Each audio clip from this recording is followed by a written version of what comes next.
என் பொண்ணு கூட நான் இருக்கணும்.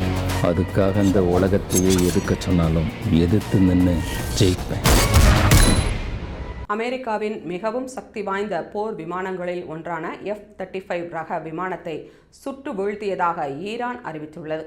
இது தொடர்பாக ஈரானின் மொஹர் செய்தி நிறுவனம் வெளியிட்டுள்ள செய்தியில், மத்திய ஈரானில் பறந்த அமெரிக்காவின் 5ஆம் தலைமுறை F-35 ரக போர் விமானம் ஈரான் விமானப்படையின் புதிய வான் பாதுகாப்பு அமைப்பு மூலம் தாக்கப்பட்டு வீழ்த்தப்பட்டதாகவும், இந்த தாக்குதலுக்கு பிறகு விமானம் பலத்த சத்தத்துடன் கீழே விழுந்து நொறுங்கியதாகவும் தெரிவித்துள்ளது. மேலும் இதனை மும்பையில் உள்ள ஈரான் தூதரகமும் உறுதிப்படுத்தியிருக்கிறது. ஈரான் தூதரகம் வெளியிட்டுள்ள பதிவில், எதிரியின் மற்றொரு F-35 விமானம் உள்நாட்டு பாதுகாப்பு அமைப்புகளால் தாக்கப்பட்டு வீழ்த்தப்பட்டதாகவும், ஈரான் ஒரு வலிமையான சக்தி என்றும் தெரிவிக்கப்பட்டுள்ளது.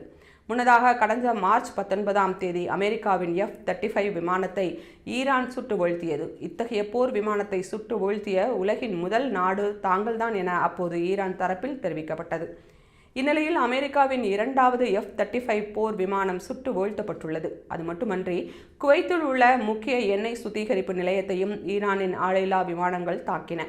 இதனை உறுதி செய்த குவைத் அரசுக்கு சொந்தமான குவைத் பெட்ரோலியம் கார்ப்பரேஷன் இந்த தாக்குதலால் அங்கு பெரும் தீ பரவியதாகவும், தீயை கட்டுக்குள் கொண்டுவர தீயணைப்பு குழுக்கள் அனுப்பப்பட்டுள்ளதாகவும் தெரிவித்துள்ளது. மேலும் இந்த தாக்குதலில் யாருக்கும் காயம் ஏற்படவில்லை என்றும், இந்த சுத்திகரிப்பு நிலையம் ஏற்கனவே பல முறை தாக்கப்பட்ட நிலையில் தற்போது மீண்டும் தாக்கப்பட்டுள்ளதாகவும் தெரிவித்துள்ளது.